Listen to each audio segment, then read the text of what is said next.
My name is Blaise Wabo, and we're going to have a good session today because we have a great panel, and I'm grateful for them.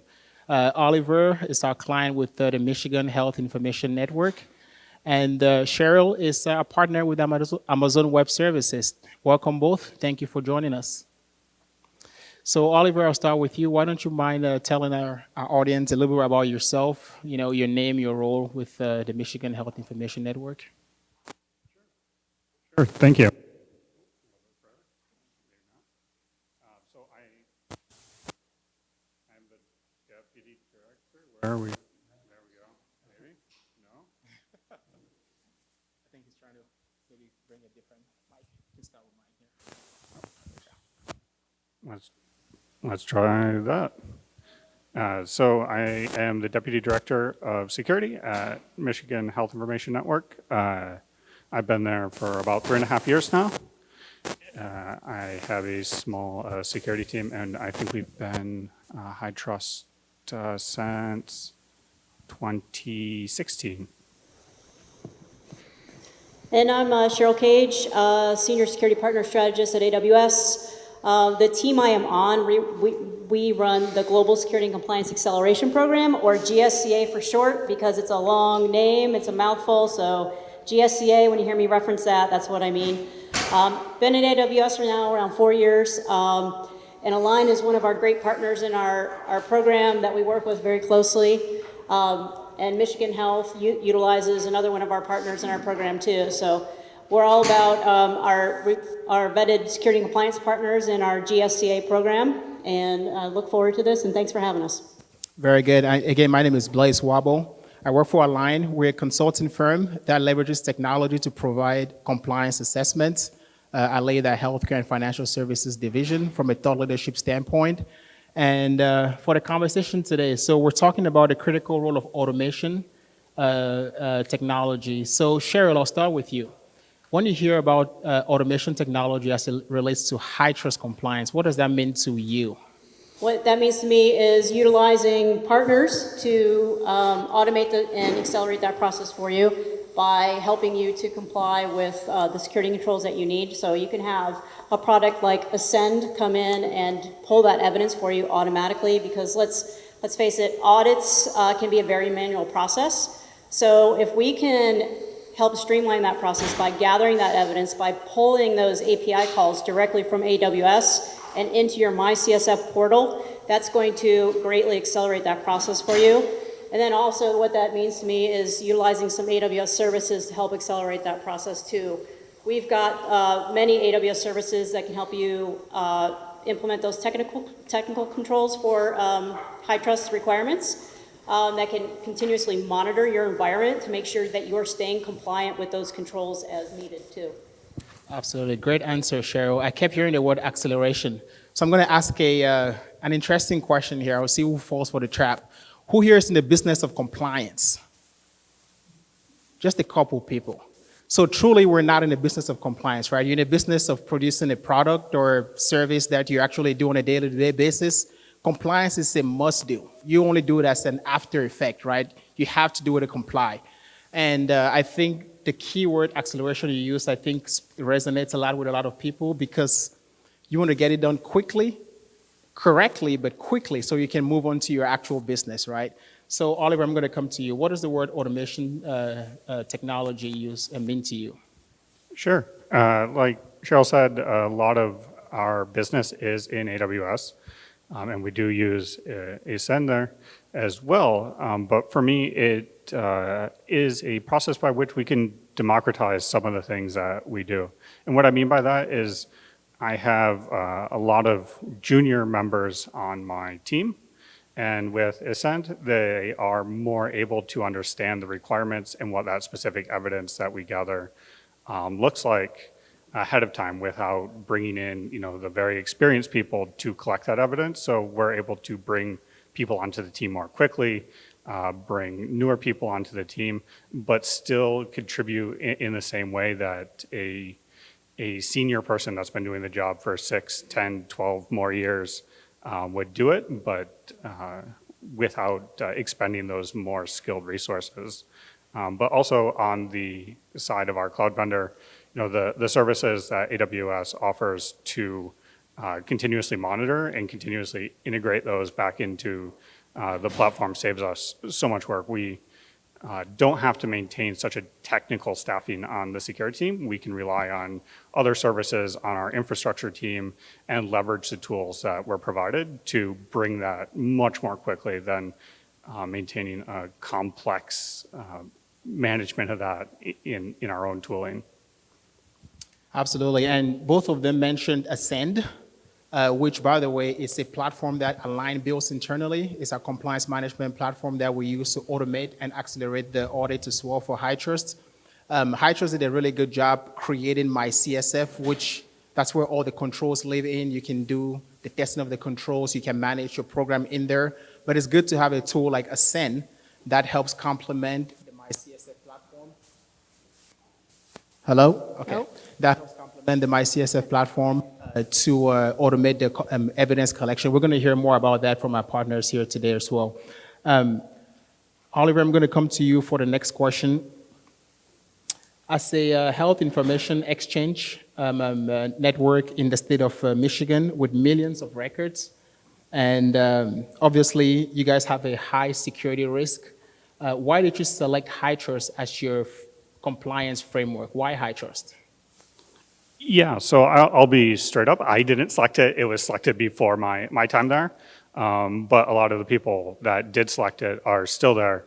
And from my perspective as having used the framework and referred to it when we're doing third-party assessments, it is just so highly regarded with many of the people that we sell to.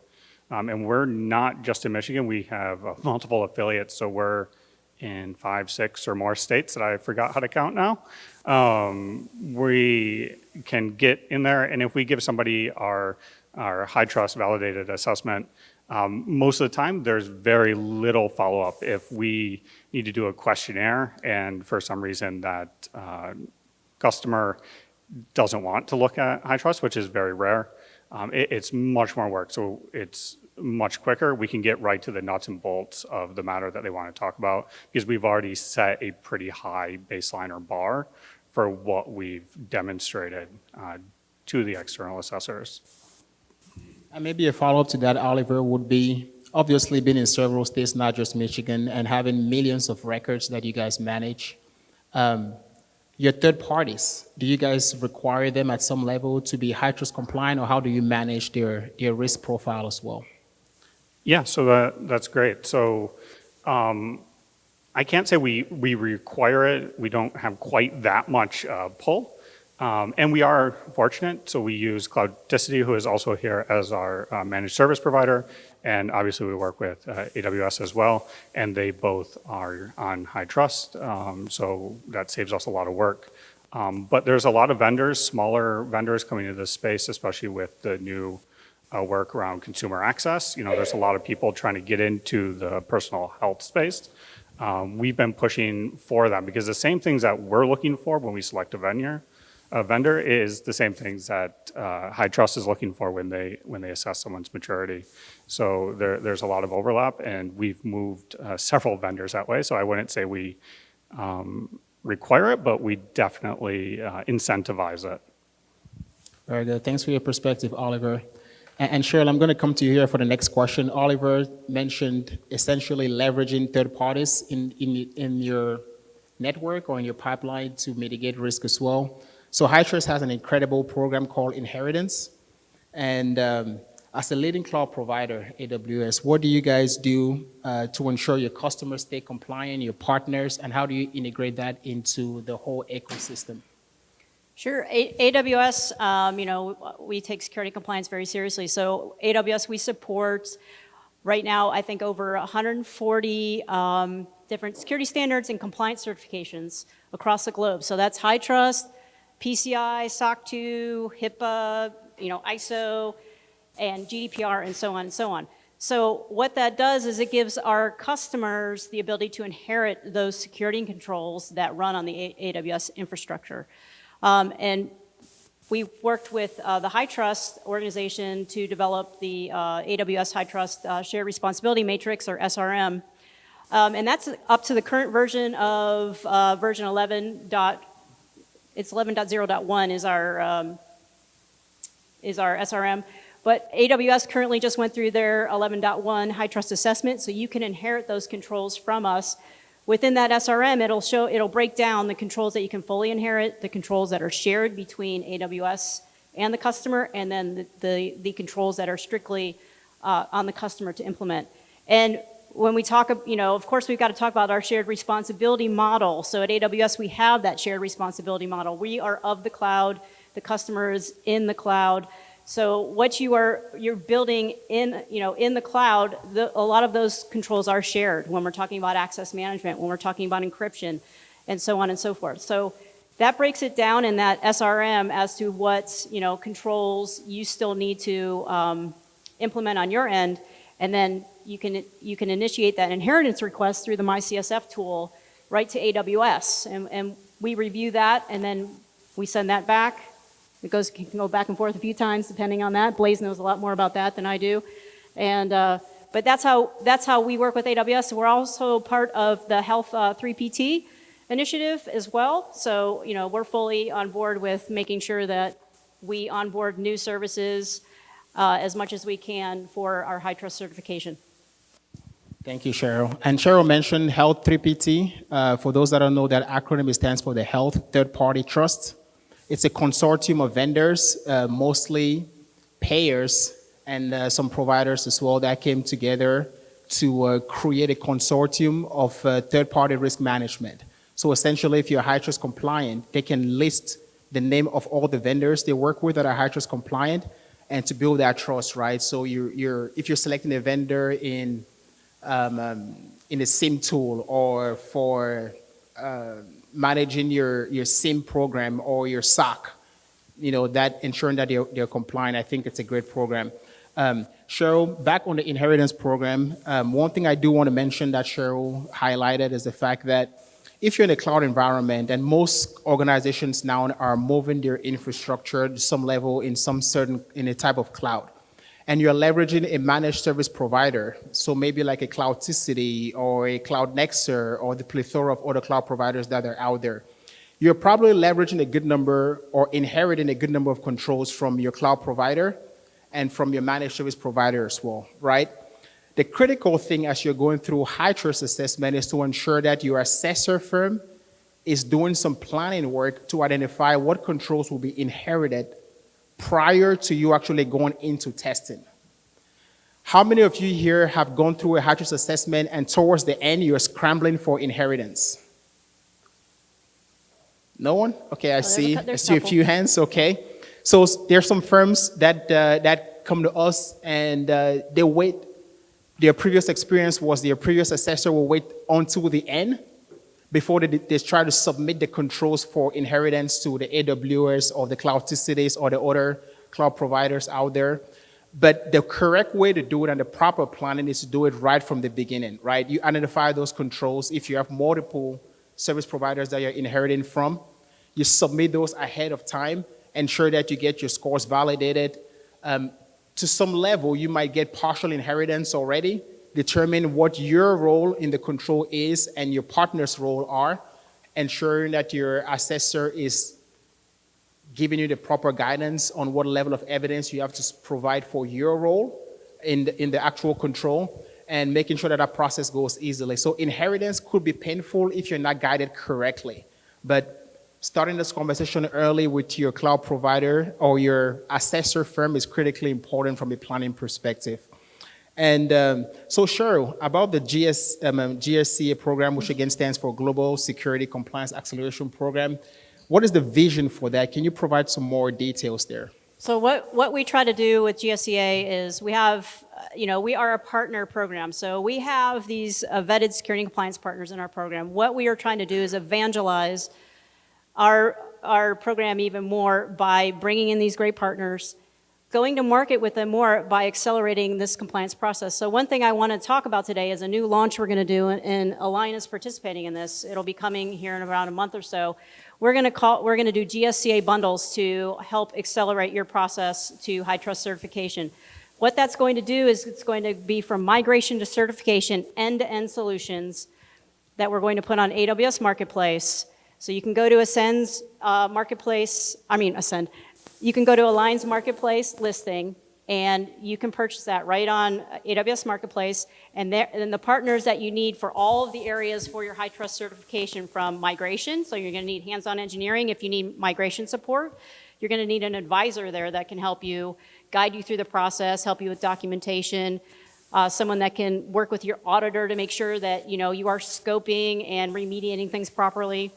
And then you have your auditor piece, and then you have your compliance platform piece. So you have those 5 areas that we're going to cover within these bundles that will help accelerate that process for you. So Ascend already has their partners that they work with that know their platform inside and out, that it sends them that evidence. They can review that evidence, look at it, it goes through the audit, and we can move forward with accelerating your time to audit and then ultimately to certification. Thanks, Cheryl. That makes perfect sense. So, Oliver, coming back to you, you mentioned the Michigan Health Information Network has been certified since 2016.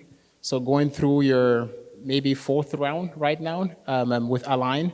And can you tell us a little bit more about how has the network been able to scale compliance over the years to make it quicker, easier, and streamlined? Yeah, so that's a great question. And talking to one of the things that Cheryl was just speaking about is we have, I believe, 500 controls in our last assessment, and we inherited about 1/3 of them. So Michigan Health Information Network is somewhat different than some other health information networks in that we develop a lot of custom applications and services. So we have a full development staff, dev, QA, SREs, the top to bottom. And when we architect applications, we start from inheritance up. So we try to figure out how much we can inherit before we start building into that. And it makes everything so much easier.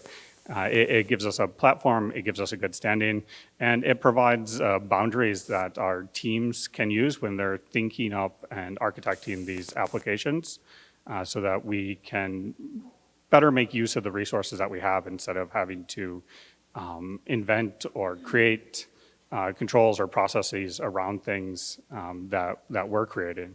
So it works pretty great that way. I don't think I touched on everything you wanted there, though. No, that's a good start. That's a good start. Let's talk about cost a little bit. So over the years, from a cost perspective, with the amount of controls that as your assessor we test, right? Early on with the inheritance program, HITRUST has done some maturity on how many controls AWS can inherit. You can inherit from AWS, Cloudticity, which is one of your partners as well. So over time, you can increase the number of controls that you're testing. From a cost perspective, from A-LIGN, we only charge for the controls that we actually test, right? So the more controls you're inheriting from a partner, which means less money you're paying to your assessor firm, for example. But from a cost perspective, can you kind of touch on that a little bit, on how the cost has translated over the few years as you guys are getting more mature in your program, and also internal costs, right? The cost of your resources internally, which means that if you're a team of 3 now can handle what a team of 8 could handle before, what that translates on your bottom line and all that. Yeah, that's a great way to look at it. So I definitely would say the costs have gone down. I don't have a historical accounting from back to 2016, but I joined the team when we were wrapping up the last assessment. And I could say that as we move into our new assessment, we've done about 50% of the work in about the time it took to do the last 10 or 15% of the previous assessment. And I know that probably isn't going to scale perfectly, but I think it's a great start because as we inherit more controls, as we streamline our operations, we've added many more customers since the last time we've done our assessment, but the scope, the actual work that we've needed to complete due to inheritance from whether it's AWS or from Cloudticity has reduced that burden on us, but also with Ascend, we're also able to get more information, like I was talking about before. We're able to figure out what that evidence is, and we can act on it more quickly. I only have a team of 7 people in security, and 4 of them are pretty junior, I would say. And from that, I don't touch Ascend as much as I should probably let Blaze know. And I don't think that is a good or a bad thing, excuse me, because my team just doesn't need that level of experience to get the work done, which assessment's always gonna be a good deal of work, but if you can split that work among the members of the team instead of burdening only 1 or 2 people, you can get it done so much quicker, so much easier, and cheaper as well. I don't know what the dollar cost savings is, but it's just in the mental burden of juggling my most senior team members from project to project to work on assessments. It just isn't there with HITRUST like it is for other assessments that we worked on. Great point, Oliver. And I'm sure here we'll all agree, sometimes with the economy, especially that we live in, things are getting more pricey over time. It will be good to see a reduction in cost from your assessor firm or from a partner with the program that HITRUST has, the inheritance program. If your assessor is only charging you for the controls that they're testing, even if your controls are increasing, your cost is not increasing at the same rate. You mentioned your team you're not spending enough time a lot of time in the Senate. I actually think it's great, right? And your team, even though they're not very experienced, they can leverage Ascend, which means that technology actually helps. I'm sure everybody here in the room can agree. In cybersecurity, we struggle with finding quality candidates, quality talents, right? It's a big problem in the industry right now, especially at a reasonable cost, right? A lot of times you have to pay top dollar to get great talent. But if you can leverage technology, automate your program, leverage the systems that are in place to ensure that even junior talents can get in there and manage a program automatically, I think that's a great win for the industry overall. Yeah. So before we keep going here, any questions on the audience? We want to make this as interactive, and a question could be for any of us. Any questions in the audience? Still waking up? Need an extra coffee? All right, while they're thinking, we're going to keep going here. So one thing that Ascend does, and A-LIGN has leveraged our experience doing HITRUST over the years, that is quite unique as well, is once our customers use MyCSF, they do the scoping, we help them with your scoping exercise to ensure that they have the proper controls. Once they send us an export in Excel usually, or a CSV file of their controls in MyCSF, we actually go the extra mile to create a custom request list for them. One of the hardest things in HITRUST is to look at your controls and figure out what evidence to provide to your assessor, right? It's extremely difficult to do that, especially if you have more than just HITRUST as a compliance to do on your, sorry, let's see. Check, okay. Sorry, Cheryl. We'll keep passing the hot potato. And thanks for the technical team. Give it up to them. Thank you, man. Thank you. Where was I? All right, I was talking about leveraging the control sets of HITRUST. Give us a second.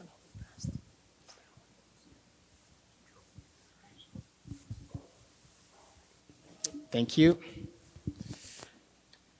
So we go the extra mile when our clients give us their list of controls to create a custom request list, right? Plain English, short sentences, what exactly is the request for that particular control?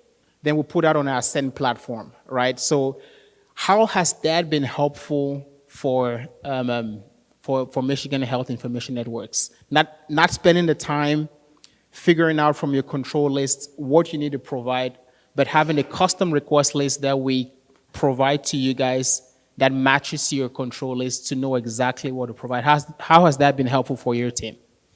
Yeah, that really helps us speed things up. And I find it kind of funny that it's a feature that we talk about because it feels like it's something that every platform should have. If you're just asking for evidence in another web form without providing any knowledge or expertise on top of that, I don't see the tool providing that much value for us. But we get that from Ascend is we get that custom evidence list, and we break down everything we do based on those requests. Actually, we have just files in SharePoint broken down by those requests, and we manage between each assessment to kind of see how they change, and they're extremely consistent. It reduces all the burden of trying to figure out what people want and just getting us to the point where we can get it, which I think is one of the reasons that we're able to complete it as effectively as we can. Otherwise, like I said, I think I would have to expend a lot more money on hiring a much more experienced team than what we have. Thank you, Oliver. And then the Ascend platform as well, we have API integrations into over 90 different platforms. Ticketing systems, HR management platforms, ITSMs, SIM tools, and the list goes on and on. For AWS specifically, we actually map to, we have integrations to over 9 different products. So Cheryl, the question for you would be, what are you hearing from your other partners, your other clients that are using your product and Ascend in terms of integration? How is that making their life easy for HITRUST? Well, it takes the guesswork out of trying to figure out what those controls actually mean, what those requirements are, because a lot of controls are very hard to interpret for one. So it can automatically pull that evidence, so you're not mandating all these people to go do all these screenshots and all these other things. It's taking up their time, so it gives you, your sales cycles are then faster because you're getting through your audit that much quicker because your evidence is just going right to the Ascend platform. They're reviewing it, and then they can go through your audit that much faster. And also on the AWS side, you're utilizing the CIS controls, I believe, in those as well, and many of our AWS services are integrating with those CIS controls and CIS benchmarks. So that's also helping you with those AWS best practices to make sure that you are adhering to implementing those controls properly in a way. There is one resource that I do want to touch upon that is new to AWS too that might help everybody in this room to decipher between that shared responsibility, the AWS shared responsibility model, the HITRUST shared responsibility matrix. We have something called customer compliance guides. They're available on our AWS artifact service. So what they do is they take our shared responsibility model and break it down to the AWS service level, and it's mapped to 10 different frameworks. So you can, through NDA, you can just go into your AWS artifact service. You can download this this resource for you. And it's going to show you for this AWS service, say AWS Lambda or DynamoDB, whatever that might be. You filter on the controls that you're looking for, and it's going to say, here's the AWS best practice on how to implement that control properly for, for your assessment. So it's just it's a way for you to help decipher those controls that you're implementing and the AWS best practice to do so. Thank you, Cheryl, for providing that tip. And that's a great tip, by the way. I don't know if Ed with AWS is in the room, but Ed Shredman, one of my great business partners for years, he provided me that tip, which we've shared to our HITRUST team. Game changer, guys. If you're using AWS and you have to be HITRUST compliant, go to the marketplace. AWS Artifact. And finding those links that map at the product level, depending on what product you use for AWS, what controls it maps to the HITRUST, and do some mapping there. We help our clients with that as a professional consulting firm as well. But that's a big game changer in terms of time saving. Cheryl also mentioned the CIS benchmark. It stands for the Center of Internet Internet Security. Center for Internet Security. And the Ascend platform is CIS benchmark certified. So what that means is our API integrations actually uses their best practice controls that maps into the different services, right? Whether it's AWS or Google Cloud or Azure and the other 90 different platforms. But it would help save time to your team because it integrates and pulls the evidence automatically. There are already some scripts that are provided by CIS best practices, what to look for, what evidence to provide for what controls. All that is being done by CIS on the background. And our platform maps to all and integrates to all these other platforms and pulls the evidence for you, right? Now, in a sense, the auditor, A-LIGN, doesn't see the evidence unless you submit it. So in the client side of Ascend, they will see all the reports that are pulled, and they can decide to upload the ones that they want, right? There are some reports that you don't want the auditor to see, so you can decide not to upload that. But that's a great feature for our clients. It saves incredible amount of time for your internal resources as well.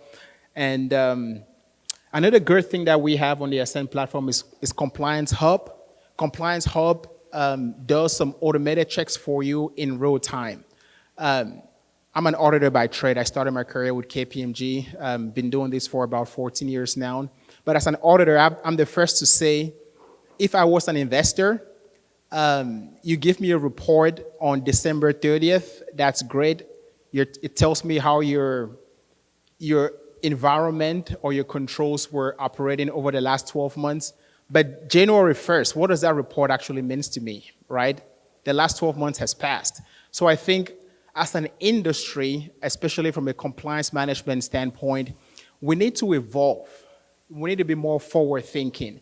We need to think about how can we add operational value to the business in which we are. What does that compliance report, how can that translate to our C-suite executive and provide confidence that moving forward, our controls are in place to mitigate the risk that we care about. Not just telling me about the last 12 months, but forward thinking, right? So that idea of, call it continuous monitoring, ongoing compliance, whatever name you want to call that, I think that's where the industry needs to go going forward, right? How can we predict or forecast or provide an immediate snapshot of my environment right now and where my risk actually stands, right? It adds no value if an auditor comes on 9/30, September 30th, and tells you a control in March wasn't functioning properly. You cannot go back in time and change it, unfortunately, right? So one thing that Ascend has is what we call Compliance Hub.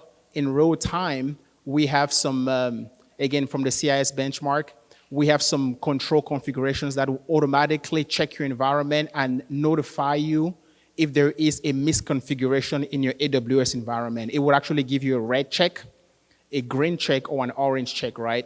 And then you can go in there real time and fix that. I think that's a big game changer. Cheryl, how would you say, from a partnership standpoint, again, as you hear from your partners that are using your environment, that are using Ascend, the live compliance, if you will, for lack of better terms, any feedback have you heard on that? Well, it's a game changer. One, it's going to you go through your initial audit, right? Your first audit always takes longer, but your subsequent audits, it's going to be that much faster because you've been continuously monitoring those controls within inside your environment to ensure that your risk posture is where it should be by the time you get to audit. So then when Blaze comes in, he can just see, oh, all year long, you have been compliant with, this control. So it's going to make it easier to gather that evidence and make sure that you are, meeting those requirements for HITRUST. Very good. Thanks, Cheryl. Again, I know we've covered a lot. We're going down here to the last 10 minutes. I have one more question for the panelists, but before we do that, I want to check in with you guys. Any questions, any thoughts? I know some of your names in the audience. I'll start calling names. All right, there we go.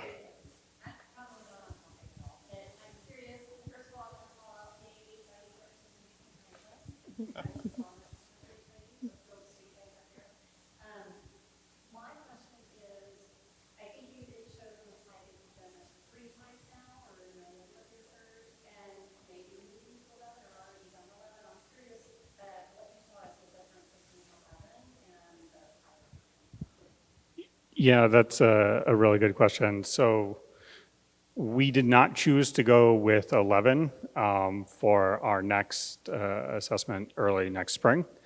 We went to 9.6 from 9.3. But we have been using the controls from 11 for our internal risk assessment. I can say there's a lot added to 11, and I'm still getting my head around some of it. I think there's a lot of controls that I probably need to go look now at AWS now that you've completed the 11 and see where that stacks up. Because I think that'll paint a much better picture for us as we look forward, as we do inherit so much of that. And I will say that that SRM is backwards compatible to all the different 9 dot versions as well, and the E1 and the I1 assessment too. It takes into account those as well. That's a great point, Cheryl. So AWS has done a good job to do some mapping. HITRUST as well has done that actually on their mapping documentation. They've done a good job to map version 11 controls to 9.6 to 9.3. So even at an inheritance level, you can see a previous control, how it would translate to version 11. I think that helps a little bit. And your assessor firm can give you some guidance, hopefully some readiness assessment or gap assessments there that can be helpful as well. Great question. Yes, sir.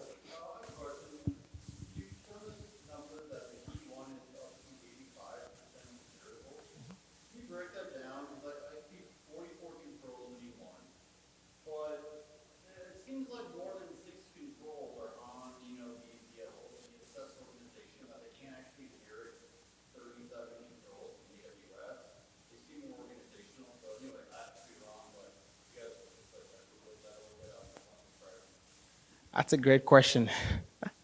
I'm chuckling because I'm not in the details. I'm looking at my, I'm not in the details of the day-to-day HITRUST assessment. I'm looking at my HITRUST practice lead in the audience there. Trish, any thoughts there in terms of the E1 percentage of control inheritance from AWS? Would you say, the 80, 70% inheritance, is that pretty spot on? And how does that translate on a day-to-day?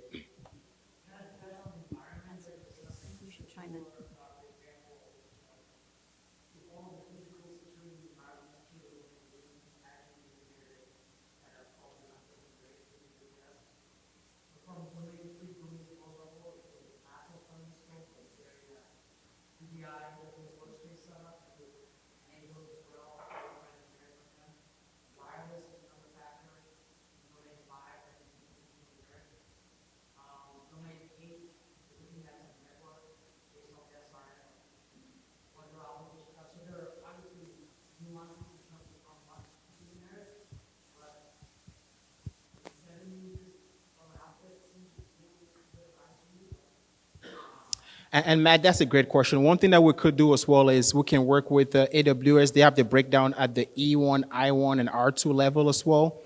HITRUST at the conference here, they've had some sessions on the E1. So we can talk with Matt Dato, I think is his last name, later on as well to get into some of those details, but that's a great question. Yeah. It is actually a very good, it's probably all about the scoping of the environment. Yeah, Scoping matters. Is my first thought on that, yes. So before we come back and take another question, I want to wrap up the last question with the panel here. So Sharon, I'm going to start with you. If there is any organization in the audience now that is thinking about going through HITRUST or is currently going through HITRUST and they're not thrilled about the automation or the efficiency in their program, what would your advice to them be? First off, you can reach out to us. We can help take you through that process, tell you all of the partners in our program, how they can help. Two, reach out to the different partners and develop that rapport with them, especially your auditors. They're not your enemy. They're here to help. They want to see you succeed just as much as you want to succeed. So develop that rapport. They're going to shepherd you through that process. And you're going to be working with them for a long time. So it's all about developing those relationships. And if you can accelerate that process any which way you can, I would say, go for it. It just makes your life that much easier, as well as, it's going to put less of the burden on you. And our program is certainly here to help you with that process. Thanks, Cheryl. Same question for you, Oliver. Yeah, I think it starts with embracing as an organization what you're doing for the security. If you're just doing HITRUST to get a rubber stamp that says you've done HITRUST, no matter how good your assessor is or how good your partners are, they're not going to help you. But on that same hand, if you've got a partner that's able and willing to provide so much detailed breakdown, so much integration, where you can learn from the ground up and integrate from the ground up with their controls, with their inheritance, then you're going to go a lot further, a lot faster. And the same with your assessor. If your assessor is making it feel like work, the work should be putting the controls in place, executing on them, not doing the audit or the assessment at any point. So if you don't have the tooling that you need or not getting the support that you need, I would find someone else to work with, to put it bluntly.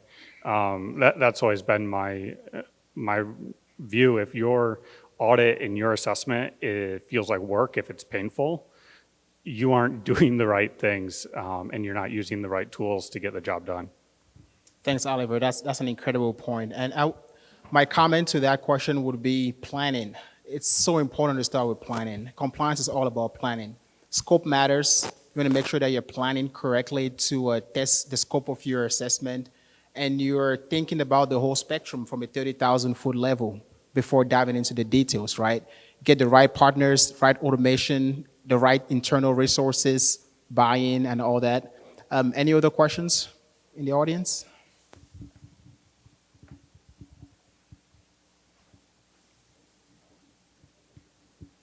Okay, got one in the back. Yes, sir. So I just want to comment on the previous question around the level of inheritance. So Ryan Patrick from HITRUST. Hey, Ryan. So the 85% that HITRUST puts out, one thing besides restoration that we see the spot on, and Cheryl, I think you mentioned scoping that matters, is that it's not full inheritance at that 85%. So it's only partially inheritable in a lot of cases. So AWS in this case may own some of that administration, and there's that shared responsibility between AWS infrastructure, whatever the services that are being utilized, and the organization that's sitting on top of AWS. So it may not be like clear and cut in every single case, but there is a level of shared responsibility. And it may only be 25% on AWS, and you own 75%. Great point, Ryan. Thank you. Thank you. And as it relates to shared responsibility, again, some controls are inheritable. It doesn't mean you have to inherit that, or you would inherit it at 100%. Sometimes it's only 50, 25, 75%. So making sure that, again, coming back to planning, you're working with your assessor firm to ensure that your responsibility, they are guiding you in that process, right? You know what evidence to provide, and you're not having a sticker shocker when it's time to submit, and you're like, oh, I thought I was getting 100% inheritance, right? So planning, planning, planning. Any other questions? I think we're almost at time. Yes. I went to the workshops yesterday. I've obviously been some project discussions, and AWS has been very prevalent in talking about some of the amazing things that they have available to us. Unfortunately, organizations do not use it. So I'm wondering if there's other cloud service providers that are also providing any type of resources like the HITRUST program. I cannot speak to that 100%. I do know Azure has a lot of resources. Google Cloud does now. Azure, yeah, I think Azure does have a lot of resources. Google Cloud is coming up. They were not HITRUST certified for a while now, and they are.